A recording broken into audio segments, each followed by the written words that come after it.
50-55 برس کی عمر میں انسان فطری طور پر مراقبے کی طرف مائل ہوتا ہے، جس کے ذریعے خود آگاہی میں اضافہ ہوتا ہے۔ اسی عمر کے ایک صاحب کافی روحانی ہو گئے۔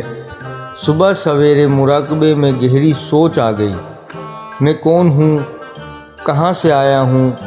کیوں آیا ہوں؟ اور کہاں جانا ہے؟ ان سوالوں کے غور و فکر میں اتنا کھو گئے کہ وقت کا پتہ ہی نہ چلا۔ تبھی کچن میں کام کرتی انہیں بیوی کی آواز سنائی دی، "ایک نمبر کے کاہل اور ہڈ حرام ہو تم، پتہ نہیں کہاں سے آئے ہو میری زندگی عذاب بنانے۔ اٹھو، ناشتہ کرو اور کام پہ جاؤ۔" چاروں سوالوں کے جواب اتنی آسانی سے مل گئے اور روحانی سفر بھی مکمل ہو گیا، جبکہ علم میں بھی خوب اضافہ ہوا۔